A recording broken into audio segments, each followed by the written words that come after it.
தாவேக மாநாட்டு திடலில் நிறுவப்பட்ட கொடிக்கம்பம் சாய்ந்து விழுந்தது.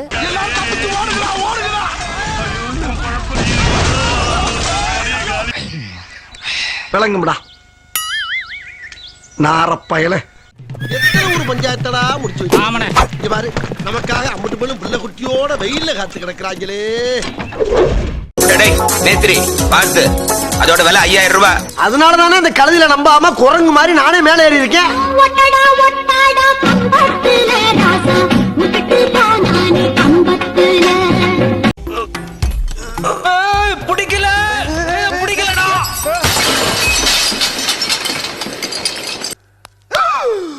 ஐயோ, அட நாசமா போற எடுபட்ட வயலுகளா, நீங்க வேலைக்கா வந்திருக்கீங்க.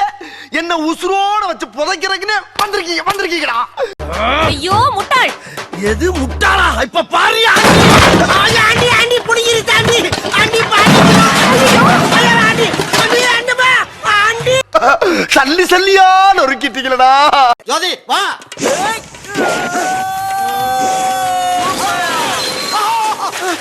சார் வடகரியாலும் தொடகரியாலும் போலாக்குது. என்னையா அது? Very good. ஆட்டோத்துக்கு தூர போட்டு வேணா கொண்டு வா. இருக்கைகள் அமைக்கும் பணியில் 5 ஒப்பந்ததாரர்கள் ஒப்பந்தம் போட்டிருந்தனர். இதில் 4 பேர் விலகியிருப்பதாக தற்போதைய செய்தியாக பார்க்கின்றோம்.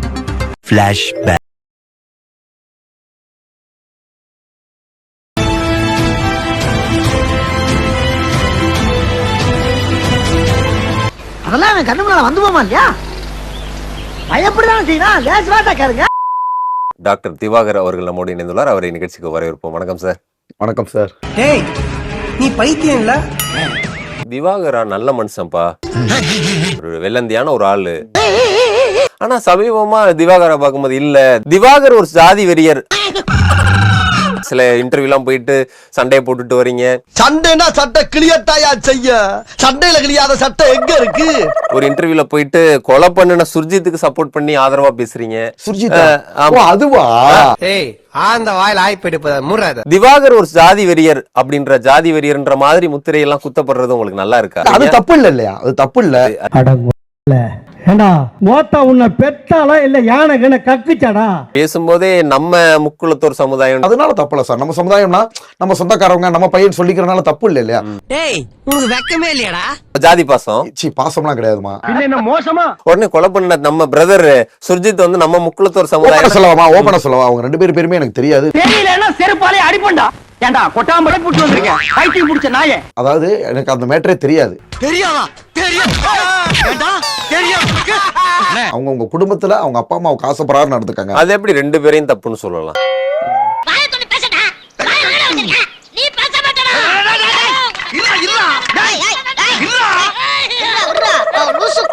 இறந்து போயிருக்கான், ஒரு கொலை நடந்திருக்கு, உயிர் போயிருக்கு, இன்னொரு வாழ்க்கை தான் போயிருக்கு, அவனுக்கு உயிரே போயிடுச்சு. அது இன்னொன்னு சொல்ல வரேங்கன்னு, இவங்க என்ன பண்ணிருக்கலாம்னா ஆரம்பத்திலேயே அவங்க குடும்ப சூழ்நிலையை அறிஞ்சு இதை பண்ணணும். சார் என்ன சொல்ல வரீங்க? அதாவது நம்ம குடும்பத்துல காதலிச்சா வெட்டிடுவாங்க, அதனால நம்ம காதலிக்க கூடாதுன்னு. அது உண்மைதான். வாயில வாழைப்பழத்தை நான் எப்படி தெரியுமா கண்ணு இருப்போம், ஜாதியே பார்க்க மாட்டோமா? மகனே செருப்ப காட்டி பிய அடிச்சு போடுவேன். ஜிபி முத்து அவர்களை பத்தி பேச அவர் பேசியிருக்காருல. ஏன்னா என் ஜிபி அப்படியே சொல்லுங்க. அதெல்லாம் வேணாங்க. ஏன்னா ரொம்ப கீழே உள்ள ரொம்ப லோ கிளாஸ், அவங்களோட ஈக்குவலாக பேச அதுவும் வேண்டாம். இல்லைக்கண்ணா, அதுக்கு கூட அவங்க தகுதி இல்லாதவங்க ஓப்பனாக அசிங்கமாக பேசுகிறாங்க. லோகேஷ்ட்டு அவங்களெல்லாம் போய் நான் அந்த மாதிரி சொல்கிறது கூட நான் அசிங்கம் பண்ணிக்கிறேன்.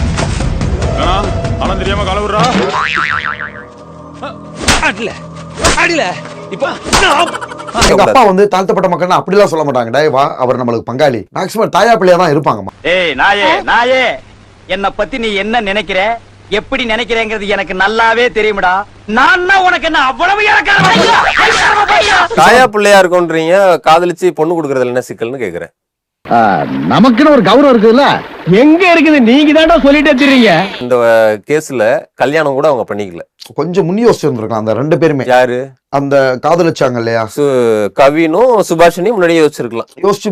யோசிச்சுட்டு இதை தவிர்த்திருந்தா நல்லா இருந்திருக்குமோன்னு தோணுது. டேய் மோடுமுட்டி பிரதர், என்ன நீங்க புத்திமதி புண்ணாக்கு சொல்லுவீங்க, அதை நான் கேட்கணும். அதானே ஏற்க சாகிறது ஏற்கதான். காவல்துறையில பணிபுரியக்கூடிய பேரண்ட்ஸுக்கு பிறந்திருக்க ஒரு பையனுக்கு இதெல்லாம் தெரியக்கூடாது. அவனுடைய இன்ஸ்டாகிராம் ஸ்டோரிஸ் எல்லாம் போய் பார்த்தாலே அருவாளோட போட்டோ போட்டுட்டு இருக்கு. அது தப்புமா? அப்பவே செவுல்ல கூப்பிட்டு 4 தட்டு தட்டி வளர்த்துருக்கலாம்ல. உடனேயோட ஒரு தட்டு தட்டி பொச்ச மூடி ஸ்கூலுக்கு போடா அப்படின்னு நீ விரட்டி இருந்தீங்கன்னா இன்னைக்குவே இந்த மாதிரி வளர்ந்து நின்றுப்பானா? நீங்க இப்போ தமிழ்நாட்டுல இந்த ஜாதி மறுப்பு திருமணம் இல்ல வந்து இந்த காதல் திருமணங்கள் இது குறித்து உங்களுடைய பார்வை என்ன? நம்மளோட கொள்கை வந்து பாத்தீங்கன்னா நம்ம சமுதாயத்தையோ நம்மள சார்ந்து இருக்கவங்களையோ பாதிப்படைய கூடாது. கொள்கை என்ன சொல்லுப்பா? எவனாவது வேற ஆளு எங்க ஆளுல கல்யாணம் பண்ணானா அவன கொள்கை. அதுதான் எங்களோட ஒரே கொள்கை. மற்ற விஷயத்துல பஞ்சாயத்து பண்ணலாம். கல்யாணம் பண்றதுல போய் பஞ்சாயத்து பண்ணி ஓடி போய் ஒளிஞ்சுக்கிட்டு பண்ணிக்கிட்டு எனக்கு அதுல வந்து உடன்பாடு இல்ல. 4 வீடு வாங்கி திங்கிற நாய்க்கு பாலமே பாரு, பேச்ச பாரு, சொல்ல பாரு, ஏகத்தாளத்தை பாரு, ஜோலாய்த்தனத்தை பாரு, பாந்தனா கூறு கிளட்டி மிதிச்சு போடு. ஒருவேளை நீங்க கூட வந்து இத்தனை வருஷத்துல காதல் வந்தது கூட பேரண்ட்ஸ் ஒத்துக்க மாட்டாங்கன்னு தான் காதல்லாம் தவிர்த்துட்டீங்களோ? சத்தியமா எந்த பொண்ணையும் லவ் பண்ண மாட்டேன். ஏன்னா சத்தியமா எந்த பொண்ணும் என்ன லவ் பண்ணாதரா. அப்படி இல்ல, நம்ம மெச்சூரிட்டி ஆகணும், லைஃப்ல செட்டில் ஆகணும்னு நினைச்சோம். சுடுகாட்டுல செட்டில் ஆகுற வயசுல லைஃப்ல செட்டில் ஆகுறீங்களா? இல்ல நீங்க மதுரையில வந்து பேசும்போதே ரொம்ப வீரம் விளைஞ்ச மண்ணு, ஜல்லிக்கட்டு, அப்படியே மாடு குத்தி குடல் செறிஞ்சு அப்படியே அதெல்லாம் பேசுறீங்கல்ல. ஐயா நம்ம மண்ணு வீர விளைஞ்ச மண் ஐயா, வீர விளைஞ்ச மண்ணு. நானுமே பிலாங்ஸ் டு ராஜ பரம்பரை தாமா. சோ அது நேச்சராவே வந்து உங்களுக்கு அந்த கெத்து, நடக்கிற விதம், பேசுற தோரணை. மதுரையில நாங்களும் ஒரு ராஜ பரம்பரைன்னு வைங்களே. நேச்சராவே ஒரு ஆட்டிடியூட் இருக்குமா, நம்ம நடந்தாலே அதுல ஒரு ஆட்டிடியூட், பேசுறது ஒரு ஆட்டிடியூட். கக்கா போயிட்டு கழுவாம வரானோ? நான் சிம்பிளா கேக்குறேன், நமக்கு ஜாதி வேணுமா வேண்டாமா தமிழர்களுக்கு? வேணும். செருப்பெல்லாம் வெளிய விட்டோம்னே, எடுத்து வந்து அடிக்கடா. உங்களுக்கு ஜாதி மாதிரி கல்யாணம் பண்றதுல விருப்பம் இருக்கா இல்லையா? இல்ல எனக்கு அது வந்து கிடையாது அப்படின்னு சொல்றீங்களா? ஜாதி மாதிரி கல்யாணம் பண்ணா விருப்பம் இருக்குமா? பட் என்னன்னா பேரண்ட்ஸ் கிட்ட இல்ல, உங்களுக்கு ஆசை இருக்கு. பேரண்ட்ஸ் அக்செப்ட் பண்ணிக்கிட்டாங்கன்னா கண்டிப்பா நான் பண்ணுவேன். உனக்கு மட்டும் இல்லடா, உன் மூஞ்ச பார்த்து சொல்றேன், உன் ஏரியால இருக்க எவனுக்குமே கல்யாணம் நடக்காது. இப்போ உங்களை நிறைய வந்து விமர்சனம் ட்ரால் பண்றதெல்லாம் இருக்கு. அத வேற ஞாபகப்படுத்திட்டீங்க. நெஞ்சமெல்லாம் பொண்ணா இருக்கு தம்பி, மறக்க முடியல. குறிப்பா லாஸ்ட் இன்டர்வியூல வந்து நீங்க அந்த ஆங்கர் கேட்டது கோவப்பட்டு வெளியேறி வந்தீங்க.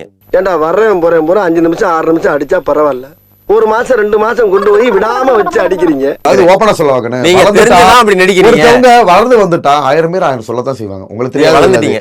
ஆமாமா, வளர்ந்துட்டோம்லமா. தமிழ்நாட்டுல மட்டும் எனக்கு மொத்தம் 60 லட்சம் ரசிகர்கள் இருக்காங்க. அது என்னமோ மெய்யால இருக்கிறானுங்க. ஆனா உன்னை ரசிக்கிறதுக்கு இல்ல, உன்னை கலாய்க்கிறதுக்கு நெட்ல இருக்கிறானுங்க. வைகோ மாதிரி கூட பேசுவீங்களாமே, இது எனக்கு புதுசா இருந்துச்சு. ஏதாவது பேசி காட்ட முடியுமா? பிசியோதெரபி மருத்துவர்களே, நம் துறை பிறந்த இடம் போர்க்களம். பிசியோதெரபி துறை பிறந்த இடம் போர்க்களம். ஆஹா, இவன் மண்டை குழம்பி மெண்டலாகி வந்திருக்கானா இல்ல போர் அடிக்குதுன்னு டைம் பாசிங் பண்றானா? எங்க அப்பா வந்து அடிமை எம்ஜிஆரோட ஃபேன் சார். என்ன சார், அடிமை பெண் எம்ஜிஆர்ல அவர் பண்ணுவார் பாத்துருக்கீங்களா?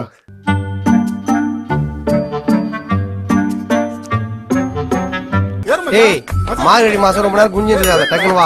நீங்க இன்ஸ்டால அப்படி பண்ணிட்டு இருக்கும்போது நன்றி வணக்கம். இல்ல நன்றி வணக்கம் குமுதம். இல்ல நான் கேள்வியே முடிக்கல, இருங்க. நன்றி, போதும். எடுத்தேம்பாரு ஓட்டம், மார்க்கெட் கூட நான் பாக்கலையே. அப்படி ஒரு ஓட்டம், அந்த ஓட்டம் போலீஸ் ட்ரைனிங்ல கூட என்ன வேணும் உள்ளடா. ஸ்டார்ட் பண்ணு.